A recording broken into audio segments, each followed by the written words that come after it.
TOA community, what's up everybody? Welcome back to the channel. Robert Linkul, trainingtheolderadult.com. We are going to talk about a deep dive today on the overhead press.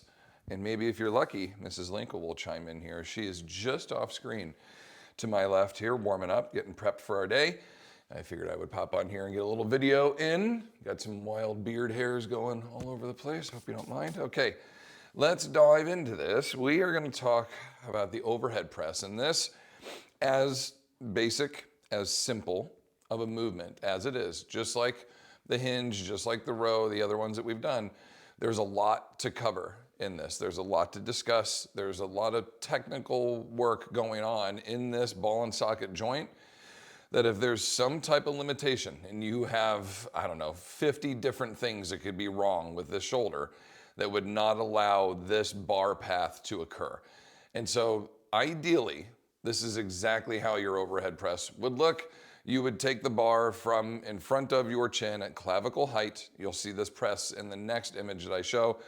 And you would deliver the bar to a full vertical, this green line, full vertical position. But a great deal of shoulder injuries or shoulder impingements don't allow for this full 180-degree vertical shoulder position to occur, and it looks more like the red line, okay, on this image. Now, the negative return to that is if the bar cannot, or the dumbbells cannot deliver to 180 degrees, then you're going to overdevelop or overtrain in a short range of motion, but also the muscles that are already probably, most people, already overdeveloped, and that's why they're pressing the bar short in front of them. So cues that we want to use with this are bicep to ears, or bars behind your head, or shoulders in a line with the bar, or knuckles to the ceiling, or anything that will help get that bar up into position.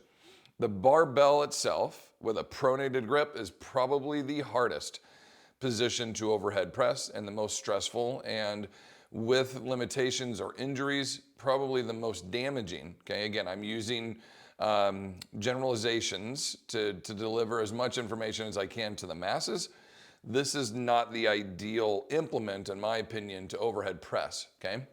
A true bar path, as you see here, on this, I don't know, does this guy have like really hairy legs and forearms? Is that, yeah, that's his chest hair, okay. He's got some hairiness going on. Notice, number one, his full head of beautiful hair, I like that, but the chin position, okay? When holding a bar or dumbbells, you want to displace your chin back just enough out of way to where your chest can be at its high peak. Shoulder blades are gonna be pulled together and retracted down as tight as they can to allow for glenohumeral range of motion to occur into this overhead position without having to go around the head, thus making a rotation or even placing a little bit of torque at the shoulder. You want the bar path to be as straight, or in dumbbells or whatnot, whatever we're pressing, we want the implement's path to be as straight as possible. So you will literally move your head back out of the way so you don't have to move the bar away from you. And ideally, the bar would pass just in front of your chin or your nose. And as you are pressing, your wrists are rotated underneath the bar and they're nice and straight. And you are driving that implement overhead.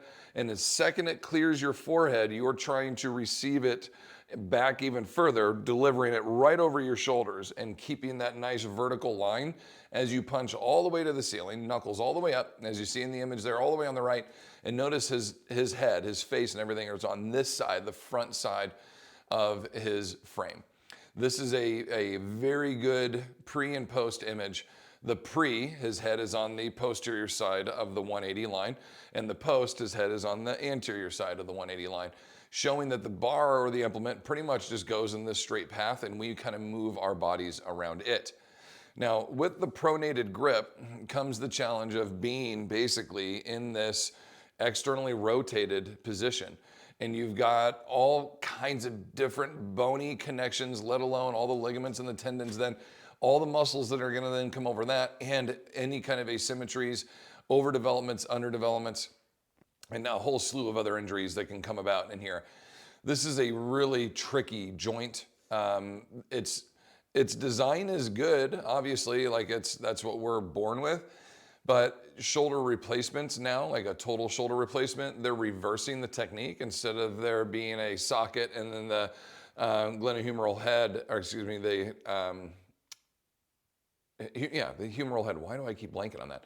The glenohumeral head sits inside it. They're reversing this, and they're putting the ball on this side and just opening a C cap on the humeral side, and allowing it to pivot around. And it's like, that's actually pretty genius. Like how good of a design would that be if that's how we were actually designed, right? So you've got this ball in a socket that can move upwards of 180 degrees, if not more. It can circumduct, it can move in all these different angles. The clavicle is going to kind of float and move about. The scapula itself is fully floating and moving about. You have 4 different muscles around the shoulder, the rotator cuff, that are going to assist in manipulating this, but also stabilizing it. And then you have your traps and your levatoscapulae and your lat and your pec and your rhomboids and the subscapularis, all these other serratus, all these other musculatures that are moving around the scapula to assist it in sitting in different positions. So if any of those musculatures are either damaged or overdeveloped, you can see how it will kind of screw up the ability to naturally perform this range of motion, which when you look at a picture like this, really kind of gives you a little bit more understanding of what's going on. This 1-to-2 ratio is pretty cool. The scapula and the humerus, the way they move, is basically a 1-to-2 ratio. The scapula is going to move about 60 degrees, right, as it works through this range of motion to go to the overhead press, where your shoulder's doing about 120 degrees of rotation as it's coming up overhead. Now, working to that 180 degree range of motion, again, this will be limited depending on the individual and the muscular developments and or injuries they have. But if we look at this is all kind of performed with what we'd call a pronated or a palms away grip. If you turn your grip to a neutral grip, a hammer grip, then that changes things a little bit. It will reduce a lot of the muscular tensions that are kind of set up or developed in the shoulder itself. And the reason for that is that rotation turns the arm from this 90-degree angle out here wide, okay? Let's consider this 90 or damn close to 90, 80 to 90 degrees. Especially if I'm in front of my chin, it's probably more like 60. And then as I'm pressing, it gets to a 90, and then I'm gonna come back to 70, 60, something like that. Now in doing that with a pronated grip, that angle and the stress that I'm putting at the joint is very external prying, if you will, on this joint. And you can kind of see as the trap is engaging, it's pulling up. As the lower trap is engaging, along with 2 of the other 4 rotator cuffs, they're pulling down.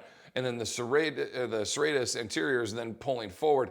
You're working this rotation, right, in the scapula as we're reaching overhead from this pronated angle. If I move my elbow towards the front further or rotate closer to this neutral grip, it reduces a lot of the stretch on that. And now, especially with the bicep and the bicep tendon and the pec, the bicep specifically in that interventricular groove that runs down the humeral head, that groove can line up a little more efficiently in this neutral grip, allowing for more comfort, especially in the bottom half of the lift, okay? That's where I think most people feel great discomfort, is under the deepest stretch, the deepest flexion. Upon lockout, it's not that bad. If they can get to 180, they're great, but upon lockout, there's not as much discomfort. It's when they're in this deep flexion. So if we rotate them towards the front, get at least closer to 0 or near 0, let's call 0 degrees to 20 degrees, somewhere in there, that bicep tendon now is going to sit into that little V'd groove in the humeral head, the glenohumeral head, interventricular groove, if you will. It's going to kind of sit down that path a little bit more comfortably, and it's not going to pop in and out. And that's where you'll hear people going, when I'm doing this, I get this little pop up, pop pop, pop pop, pop pop. You have more than likely a bicep tendonitis, or there are a couple other musculatures in there that could be, but most of the time it's a bicep tendon. And that itis means that tendon is swollen, and it's a little bit bigger than usual. It's overused, so it's a little swollen, it's aggravated. Now you have a bigger, swollen, aggravated tendon that's sitting into a groove that's not designed for it to be that big all the time. So as you start to move through a range, that tendon is going to pop out of the groove and pop back in, and pop out and pop back. And it's not bad necessarily, it's just uncomfortable. Now, if the bicep wasn't aggravated, it would just sit down in that groove comfortably, and it ideally wouldn't be swollen, and you wouldn't get that popping sensation. So in this case, what can we do to assist in that? We move to a neutral starting position, and as you're pressing, just try to keep it in that neutral to 15-degree angle the whole time. Now, if you need to externally rotate and kind of rotate into a pronated grip at the top, that's okay. To really maximize this, you can fully rotate into a supinated grip. So now the shoulder is internally rotated at its deepest flexion, and as you are pressing up, it's working through that groove, hopefully and ideally in a good position. As you clear 90 degrees and you start to work towards the top and you're starting to pronate, it's now lined up really well and comfortably. I can get my lockout, and then upon returning, I'm gonna internally rotate and keep that bicep tendon under a little bit of slack, less than it would be if I'm out here, right? Give me a little bit more slack on the inside. So I'm gonna maximize my big range of motion. I'm gonna finish with this pronated grip at the top, which is gonna give me maximal delt engagement. But at the bottom, it's going to reduce the amount of stress or potential stress, if you will, at the shoulder. And that's where modifying grips and rotating these angles works so well, which just can't be done with a barbell, okay? Unless you have one of these really fancy bars that has the rotating grip built into it, just get yourself some fat bells or some dumbbells or some power blocks or something, even kettlebells that you can rotate through this pressing angle is gonna work really efficiently, okay? And I'll demo in just a second. So this guy, again, this kind of shows you that muscular rotation, okay, that 60-degree shift in the scapula upon going into the overhead 180-degree range of motion, where the humerus is gonna work towards that 120 like we talked about. It also kind of shows you the scapula and how it folds in and out and slides and glides along the rib cage. Again, there's a lot of different muscular engagements, limitations, etc., that can go on while we're manipulating this implement. So let me show just a basic progression here, which I really like to do if the client is capable of doing this, is starting my overhead pressing from a kneeling or a seated position. Why kneeling? Because it's gonna encourage them not to use, or seated, it's gonna encourage them not to use their legs. And in this kneeling position, it really keeps me from overarching my back or shifting into an improper position. And then I like to do single arms because you have the other arm to spot or assist and kind of help as you're working through this range. So let's call this, I'm 70 years old. I'm pressing for the first time in the weight room. I have a 5-pound dumbbell, and I'm gonna start in this neutral grip. I'm down on my right knee with my right hand. I'm gonna press as high as I'm comfortable, and then I return. And so I'm showing my range here. I can't quite get there, or can I? A lot of times the clients just don't know what you want. And so you say, hey, try reaching a little higher. I want you to try to get your bicep to your ear. So then they start to move their head sometimes towards their ear, and you go, okay, now let's keep your head where it is. Try to bring your bicep back to your ear. Okay, well, that's getting me closer, right? Try reaching your knuckles all the way to the ceiling. Okay, now we're even closer. One last cue. Let me get your entire face on this side of your arm, the anterior side, but don't move your head, okay? So, and they could even like put their hand here on their head to make sure they're not gonna move it. And as they press, they said, okay, I want my bicep to come towards my ear. He said, reach my knuckles and finish with my face on this side of my arm. Okay, now I'm pretty much finishing in that full 180 overhead position. This neutral grip is very comfortable. I could pronate if I want to add a little rotation of pronation, a rotation of pronation at the top. I could start here in supination and finish in a pronation, or supinate to neutral, right? Whatever is most comfortable for my client to achieve is what I want to give them the potential in getting there. The goal is simply achieve overhead range of motion. I can start, if I can't overhead press, I can start with any variation of shoulder raises that don't hurt. Again, changing angles, we'll talk about shoulder raises another time, but in progression, shoulder raises are great. Pullovers are going to, quote unquote, groove the path to the overhead range, which is another great angle to attack. Using a pivot point, again, we'll introduce that another time. a strap with a kettlebell or an implement hanging from it that I can lean against that will achieve the range of motion but give me support. And then eventually and ideally, I get to the point where I can press to a full 180 degrees with one arm. And then we could try bilaterally with two implements. So that's where my nickname of unibilateral comes in. Both arms are going to achieve overhead at the same time, but the implements don't touch. Unibilateral, it's a made-up word, but it means both arms are independent to move wherever they want. They're not stuck into a bar position. Even using a Swiss bar or a log, anything that's got a neutral grip or an angled grip, but the implement is all stuck together, it's still very difficult to manipulate, where a single implement in each arm is much more freeing for the joint to go per client. They can reach whatever ranges they want.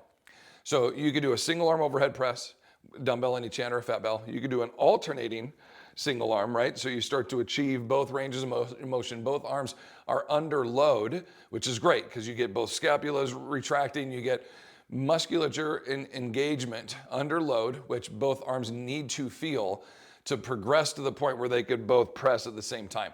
And that's where you might see somebody go from a perfect 180 degree range on the right, perfect on the left, and when they try the same time, they can't get there. They end up looking more like the red line. You're like, what happened? It's the subscapularis, it's the rhomboids, it's tight traps, it's those muscles I showed you here. It's these guys that are a little bit too tight, that under tension with both arms actively, bilateral overhead pressing, all the musculatures are engaging and pulling in on each other at the same time. When I do a single, the others are just isometrically engaged. So it's close, but not the same. So there's your progression and an idea of how to build to the point. If you get clients that just can't quite get there bilateral, let them do one, let them do the other. Give them a video, give them an image, give them a mirror, give them something that they can use as a crosshair of like, this is where I need you to get to vertical. And if we can't get here, we don't load this. We just don't, because you're only going to create more asymmetries. All right, gang, I hope you enjoyed this. Comments or questions, hit me up down below. A little deep dive here into the overhead. Happy to discuss it. If you liked it, please like the video, subscribe, ring the bell, make sure you don't miss any of the videos we put up, at least one, if not a couple more every week. Join us Wednesdays with Robert, of course. We'll have those up for you, and many more great things to come. Love and appreciate you all. Thank you so much, and we will see you in our next video. Until then, continue to fight your good fight against sarcopenia. Take care.